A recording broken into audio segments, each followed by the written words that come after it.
Namaste. Welcome. Hello, beautiful souls. My name is Sadhana, and welcome to my channel. I am an intuitive reader and healer, and I started this series, I believe today is 13th or 14th. Let me just look at it's the 13th. Today is the 13th card comparison, and this series was really created by you out of a number of requests to have a closer look at some of the subtle differences between the cards in the tarot. Hello to Dancing Soul Sister. Welcome, welcome. I am going to carry on with this series as long as there is interest in doing it. And so one of the things I want to encourage you to do is to put your requests in the comments below or in the chat today, and I'll make sure that that gets added to the list. And today, next week, also, I'm going to deal with temperance and some of the comparisons with temperance. So if you have specific questions about temperance, this is a good time to bring that up. Hi there, Andy. So yeah, I'm very excited about this series. It's really taking me in all kinds of directions. Today, I pulled out several cards from the Marielle and realized that I want to do a series on the Marielle. I know there's a couple of study groups for that deck that are in existence, but you know, the thing is, we all have a slightly different energy and take on things. And if you want to join me for that journey, I'm definitely going to be starting that very soon. So yeah, so you can look forward to that. But today we're going to look at Temperance and the Star. So we're looking at the 14th and 17th major arcana. Yeah, okay. So where does this confusion come from? Hello, Ana Luisa. And why do these two cards, why does their energy often get mixed up? And I suppose, I mean, it's this is the Pagan Otherworlds, which I'll come back to and talk about shortly. This is the CS Tarot, so more of a Rider-Waite-Smith image here. So 14 and 17. And so this confusion, I suppose, begins because in both of these cards, we have water. And usually Temperance is depicted as an angel, not always. And there is water, there is liquid being poured from one cup to another cup. And there is an aspect of liquid also in movement in the Star card. And so I get that. Hello, Janine, welcome. And Elizabeth, Magical Unicorn, hello. Diana, welcome as well to you too. So there is that similarity, and I suppose that's where the confusion comes. Also in both cards, the figures often have one foot on the land or one body part on the land and one in the water. So that's where the similarities begin. And I suppose the confusion begins. And so we need to take apart different layers and different levels. And I hope the power tools outside aren't too distracting. There's a lot going on in the neighborhood, and I didn't shut all the windows. So sorry about that if you hear too many power tools. Temperance. So where are we in Temperance? 14. All right, so let's look at the number 14. Where have we come from?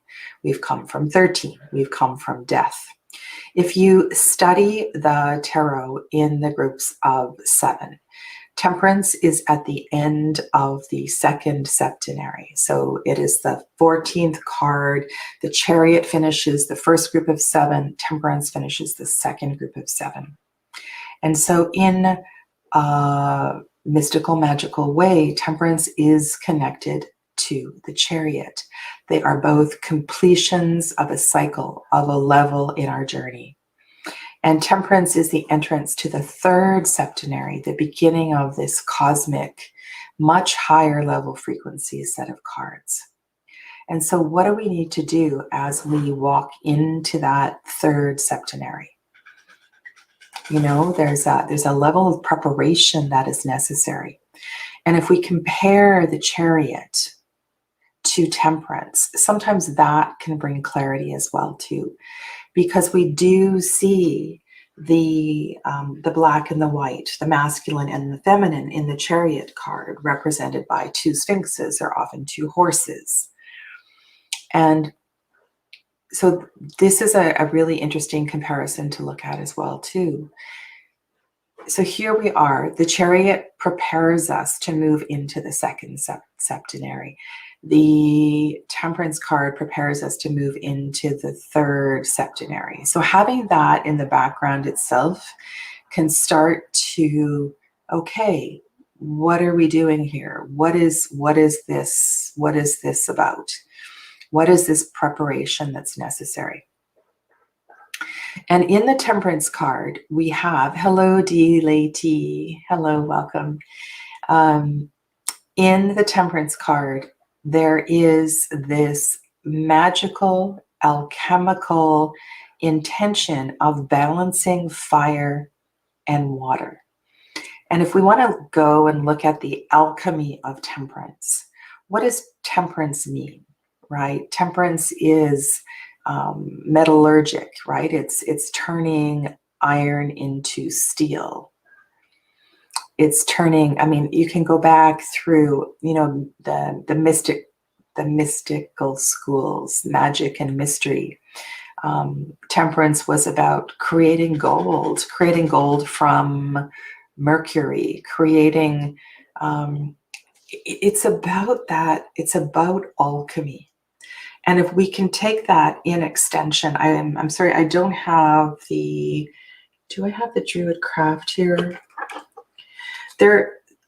One of my phrases for this card is apothecary. It's like it is necessary to now become more active in the healing medicine of your life. And on a very practical level, this is the card I was thinking about. So I'll pull out the other one from the Druid Craft as well too. This is about tempering your life with food choices. It's about tempering your life with everything, the kind of books that you read, it's the kind of movies that you watch, the kind of physical activities that you do, so that you start to see and feel and embrace a balance of the divine feminine and divine masculine in your life. And this is a card of action. The angel in this card, not always an angel, is inviting you to do something about this.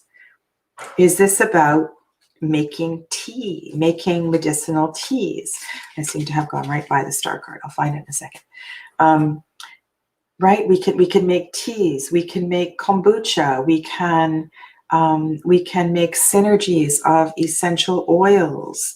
We can start to look at our plate, the food that we're eating, as a magical alchemical blend of masculine, the fiery with the cool and the warm. It's about learning to eat with the seasons. You know, this really is becoming the apothecary of your life. It's about committing to a lifestyle change. It's a card of doing something. And I find that when this comes up in a reading, there may very well be an issue with health, wellness. Could be mental. Often it's physical health issues. And we are invited to do and act and to participate in our wellness, so that as we enter into this third septenary, we are well.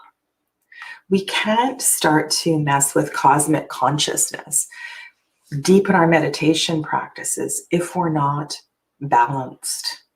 And so in this Temperance card, and I'm going to read you something, I really like this. It's from Tarot of the Holy Lights. This is the highest of the world's magical disciplines, to bring together the light trine and the fire trine of the great hexagram without annihilating either of them.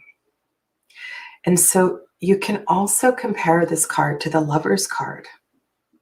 And in the Lover's card, we begin to notice these two trines, and we want to bring this trine of the divine feminine energy in union with the divine masculine energy so that we can really feel and embody and live and, be that balance. For, without being that balance, we're not well, we're not healthy, we're not whole. And it's an opportunity for that very, very thoughtful preparation. Let's look at a few other ones. So this is the one from the Marielle. Love this card. And one of the reasons I relate so deeply to this particular card is because I am a water tiger in Chinese medicine, in Chinese astrology. And I understand this. I understand this completely. And also, my Pitta dosha is quite strong in Ayurveda. And so it is essential that my Pitta dosha is managed through water. And here there's no destruction of the tiger. The tiger is strong and powerful. The tiger needs to drink from the river. The tiger needs to cool itself in the heat of the summer. The tiger cannot race. Think about when you go out for a walk with your dog. My dog loves one of the nicknames for my dog is Zoomy. Amber tends to go at much like an antelope. There's a short, very fast distance that this animal can race really, really quickly, and then it needs to lie down on the ground and cool its body on the earth. Right, the underbelly, the paws need to be cooled, and so it's really important that we understand what this card is, right? It's about if we're a little too hot, we need to cool down. If we're a little too cool, we need to spice things up. Now, this is a major arcana, so this is serious. This is serious stuff, and that's why I really feel like this often comes up in... Hannah, did I not say your name?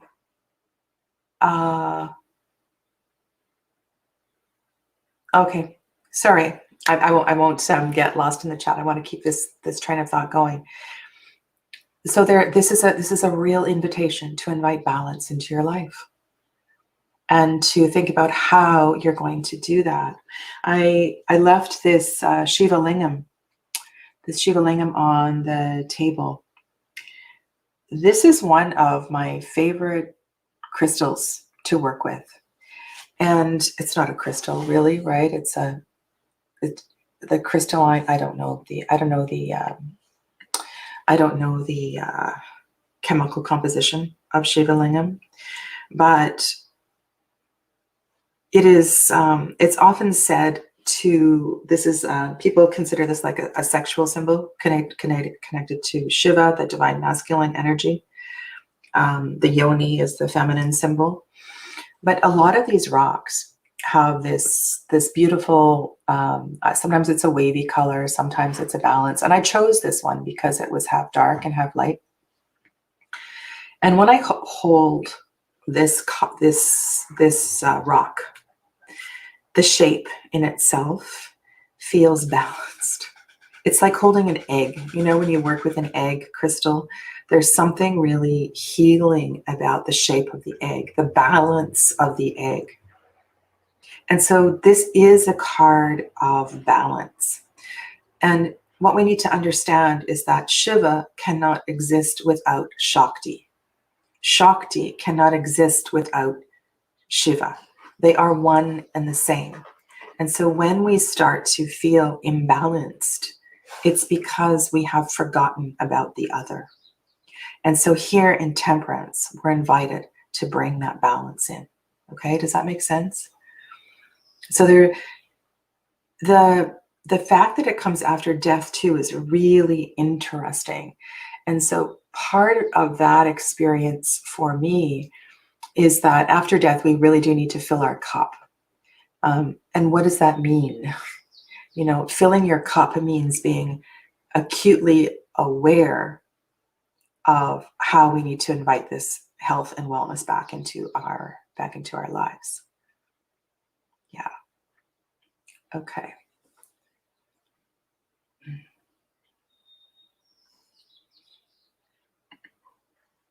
Okay, let's go to Anna's question. Can temperance allude to making adjustments? Okay. I'm thinking of the Thoth Tarot and the fact that adjustment is often used for adjustment is the word for the justice card, right? The 8th card. So, yes, haven't I been talking about adjustments, right? It's about the subtle nuances, those subtle adjustments that are necessary to bring back balance in every aspect of your life.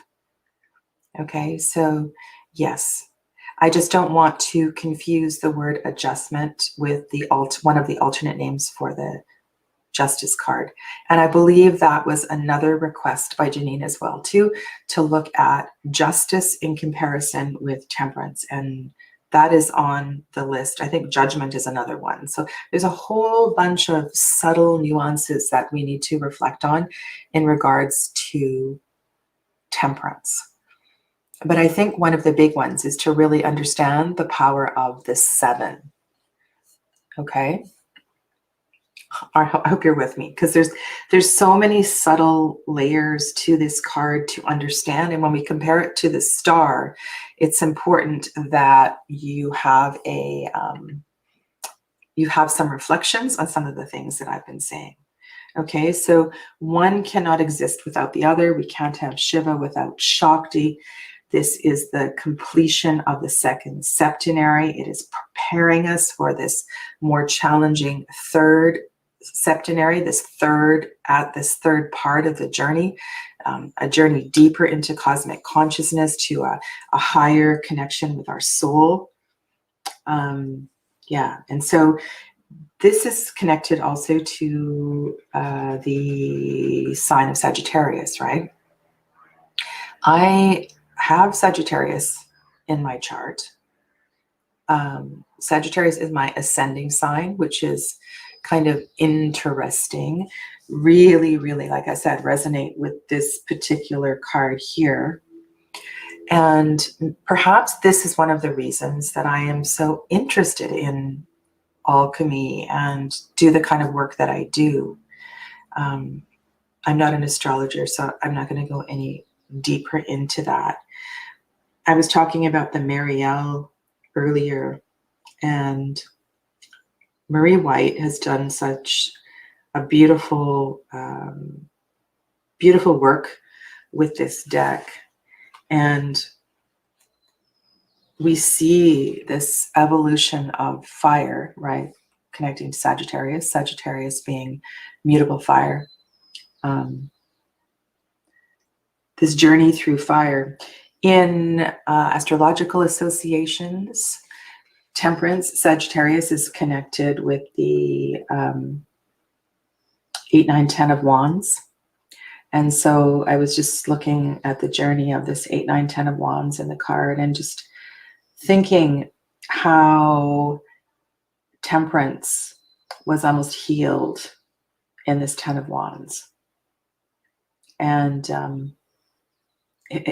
so, you know, this is one of the things that's really cool to do, is to pull out the astrological associations. So any deck really that you have, pull out the 8, 9, 10 of Wands, have a look at the Knight of Wands, and this also connects us to the Chariot in this deck, which is just a beautiful association. So it can also help deepen your understanding to look at the Court card and the minor arcana associations to really feel the energy of the card that you're studying. But today's question is, what's the difference between Temperance and the Star. There are so many differences. So the Star card, as you know, follows the Tower card.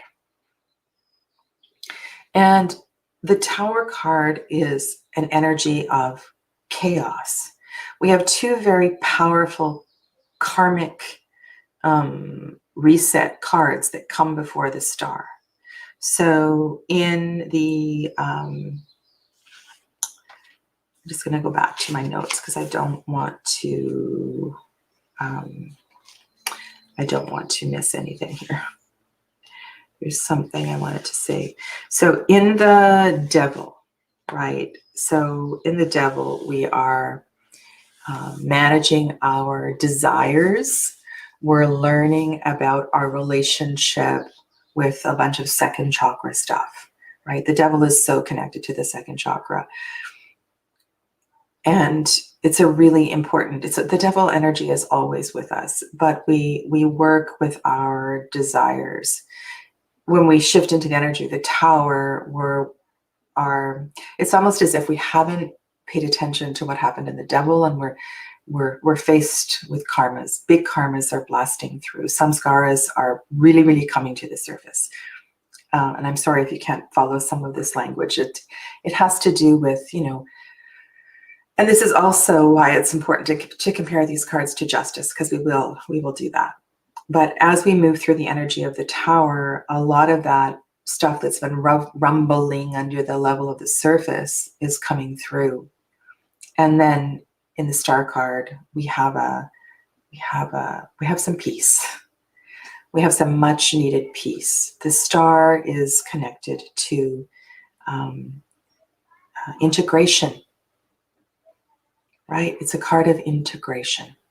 And in the Star card, the angel, the woman, is pouring the liquid back into the earth. The liquid is not being poured from one vessel to another. It's been given back to the earth. There is an understanding. There's a new level of understanding. We're in the third septenary. We're deepening our awareness with consciousness, with God, if you will. And so we're learning about this, about reciprocity. There's a humbleness to this card, humility. That's why she's naked, right? Often naked in this card, right? So that there's an understanding of the power of humility. There's an understanding of the healing powers of connection. I love that word, reciprocity, and I feel like reciprocity has been integrated in this card. Another keyword that's really good for this card is purification. Purification. And so through the journey of 15, 16, everything's been, not everything, I mean, we're always on the journey, right? But a lot of things, we've gone through a lot. And so there's a sense of the cleansing waters of this card. And so it represents purity, innocence, and all those other things that I said. And innocence in a way that we are kind of laying ourselves down. There's no ego involved in this card whatsoever.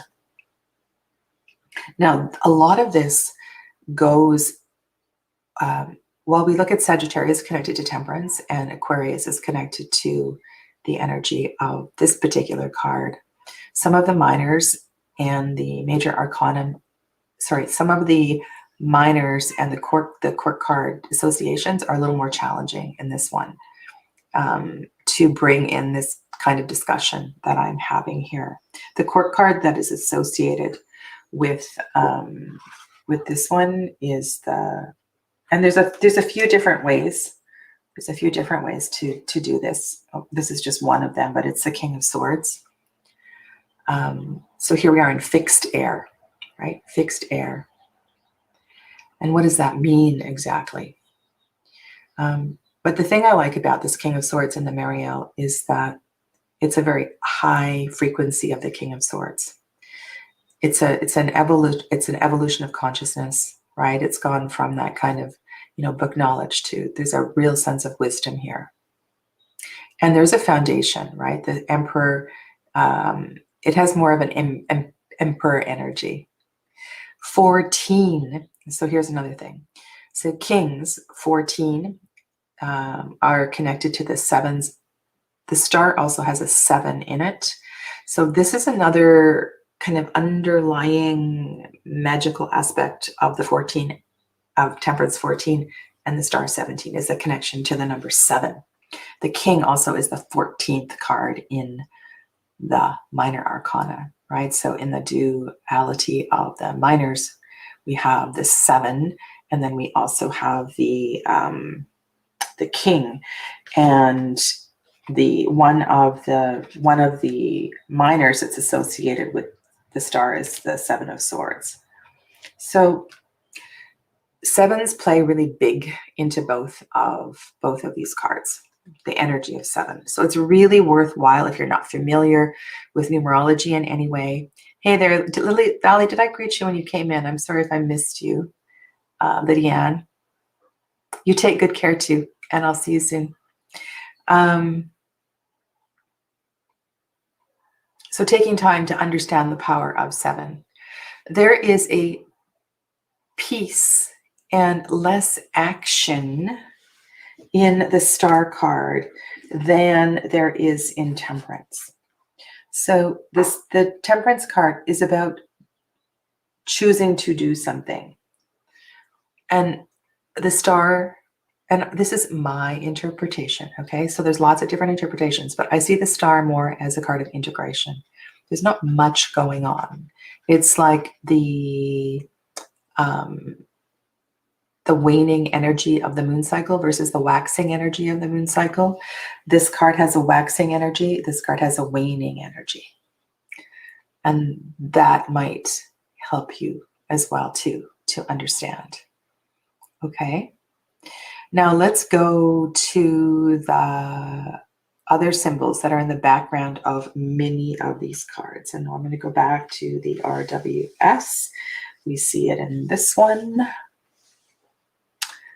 And I've got depending on the time this morning, I want to watch the time. We're at 27 minutes already, because I can talk about this. I could talk about this for 3 hours if you want, but I'm not going to. Try to keep these videos relatively short. We have a connection. So I don't know if you noticed, there's 7 stars in many of these cards. The 7 stars representing the Pleiades.